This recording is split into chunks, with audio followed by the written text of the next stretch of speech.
So in this video we're going to take a look at ISAs, individual savings accounts.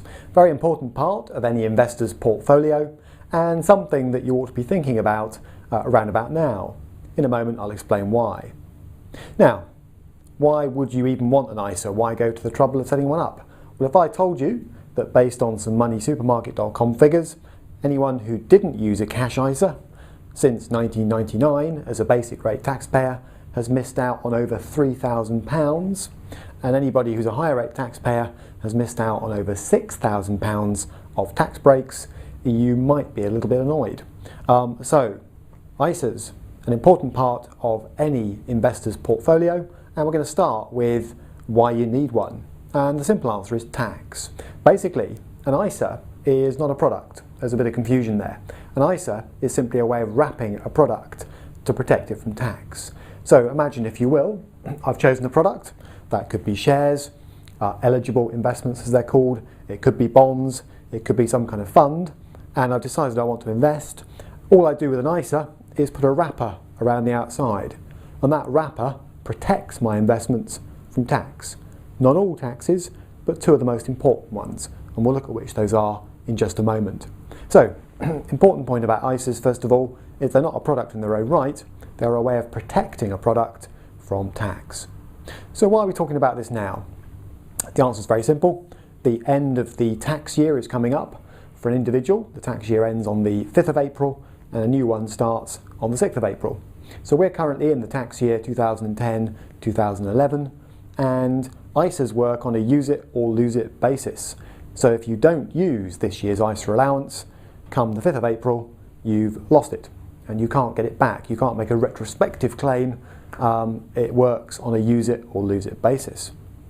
So what is an ISA? What can you put inside this tax wrapper? And the answer is you have a choice. So you can choose to protect cash in an ISA. The idea here is you put cash, for example, into a deposit account or a bank account. That's not the ISA bit, that's just a standard account you're opening with a decent interest rate. And by putting an ISA around the outside, you shield any interest income that you earn from tax. So cash is one possibility, and then what I'll loosely call stocks and shares are another. And those need to be, per the rules, eligible. So the idea here is that you could pop some stocks and shares into an ISA, and provided you don't breach the limit, they are then protected from tax. Two in particular we'll look at in a moment: income tax on dividends, if you're talking about shares, and also capital gains tax, because unlike a bank account, of course, you hope these are going to increase in value. So how much could you stick into an ISA before the deadline on the 5th of April this year? And the answer is any time you like. You don't have to do it today or tomorrow. You need to do it before the year ends. You can put a maximum of £10,200 in. Now that limit's going to rise next year. The government normally tweak it, so it goes up a little bit starting on the 6th of April for the new tax year. Well, that's your maximum amount you can put into an ISA and shelter from tax. And the way it works is as follows. If you wanted to, you could put the full £10,200 into stocks and shares, as long as they meet the eligible criteria. Eligible, by the way, means that they meet the taxman's rules for being sheltered within an ISA. So if you're shopping for shares of the London Stock Exchange, for example, you can include FTSE 100 shares, FTSE 250 shares, in other words, anything on the official list, but you can't include alternative investment market shares. It's not just the London Stock Exchange either. You can include shares on most what are called recognised investment exchanges, and that can include some overseas shares and so on. But just be careful. Make sure you check with your broker that what you're trying to include is eligible for ISA treatment. Now, I could choose to put up to £10,200 into stocks and shares. I can do it in one lump, or I can do it in tranches, but I need to get it in there before the 5th of April. Or I could put a maximum, at the moment, of £5,100 into a bank account, protect that with an ISA wrapper, and then put the rest of the account total for the year into stocks and shares. So I could do a 50-50 split. The important point to note is that this is a maximum. So for example, I could have 0 on the left, 10,200 on the right. I can do 50-50. I could do 2,000 here and the balance there, but the cash component can't exceed 5,100. Okay, so what are these tax breaks I keep talking about? Let's be specific now about what exactly we mean by an ISA shelters your investment from tax. Well, there are basically 4 taxes that most investors worry about. And here they are. The first one is for people who buy shares, there's stamp duty, usually paid at 0.5% on the purchase price. Then, for bank accounts that pay interest, bonds that pay interest, for example, shares with dividends, there's income tax. The rate varies according to how much you earn. Then there's capital gains tax, or CGT. Again, the rate varies. This is the tax on profits. So you don't pay capital gains tax on a bank account because there is no capital gain. But on shares, if they go up in value, then you would. And the maximum rate at the moment is 28%. Then there's inheritance tax.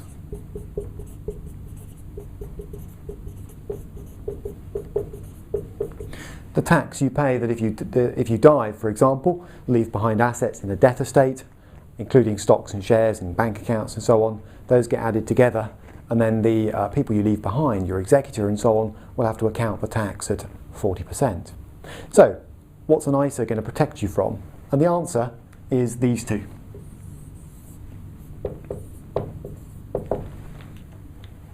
So what that means is open up a bank account, pop an ISA around it, and you won't pay any tax, income tax that is, on your interest income. Equally, pop, say, £10,200 into a stocks and shares ISA, stick the ISA wrapper around the top, and you won't be paying income tax on dividends or capital gains tax when you sell. However, be careful, you will still pay stamp duty when you buy the shares, and were you to die, ISA shares, indeed ISA assets generally, form part of your death estate. They don't escape. But nonetheless, 2 useful exemptions there on the tax front. Okay, anything else to know about an ISA from an administration point of view? And then we'll finally end up with the question, should you get one? Okay, first off, administration points. As a couple, you get 2. So a couple can have £10,100 each, sheltered by their own ISAs. So that's quite handy. Next thing to think about is how you get the money in. You've got to get it in before the 5th of April. You can either do it as one lump sum, or you can drip feed it in.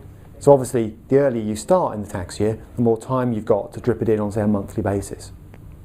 Be careful with withdrawals. If you change your mind, you lose subsequent tax breaks. Now, some people get confused here. You can take money out of most ISAs, unless there's a kind of term penalty applied, unless you're looking at, say, a fixed bank deposit, you can withdraw money from an ISA whenever you like. But here's the catch. If you do that, you can't then change your mind and take the tax breaks again. Effectively, as soon as you withdraw money, you lose the right to any future tax breaks on that money. You don't lose the right to use next year's ISA allowance, but you would lose the right to take any further tax breaks on the money you've just withdrawn. So think carefully before you withdraw money from an ISA, but also don't panic about it being locked away, because on most ISAs it isn't. Alright, so do I want an ISA? The answer is, for cash, of course you do. It's a bit silly not to. Okay, interest rates on cash deposits are not fantastic. The average ISA rate being quoted at the moment in interest terms is just over 2%, about 2.3%, but it is tax-free. I mean, why pay tax on, say, £5,100 of cash when you don't have to? So cash ISAs make a lot of sense. And on the stocks and shares side, be careful. Don't rush out and set up an ISA simply for the tax breaks. You want to make sure you're picking the right investments first, get that right, and then, of course, put the tax wrap around the outside. So choose your investments carefully. You can include, under the eligible investments banner, you can include shares, quite a few bonds, funds, such as exchange traded funds, but don't just rush out and buy any old rubbish simply to get the tax breaks. Okay, so ISA season is upon us. You want to get organised because the 5th of April can come around pretty quickly, and you don't want to rush into making investment choices for stocks and shares ISAs that you might regret later. And here's another reason to think about it now. ISA providers, the people who sell these things, will start to market their products. They'll start to realise we're coming towards the deadline for getting ISAs set up for this tax year. So if you're looking for a cash ISA, for example, you could consider waiting a little while because some of the best offers often appear just ahead of that 5th of April deadline. So it may be worth having a look around, just keeping an eye out for the best deal and then pouncing. And another thing is, I wouldn't lock your money up for more than about a year at the moment. There are some good deals around. Some of the better interest rates, for example, are offered on term deposits. But I wouldn't lock your money up for too long. And that's because interest rates are generally forecast to rise. So if you lock your money into an ISA now, you may regret the decision later if interest rates rise and better deals come around when it's time to use next year's ISA allowance.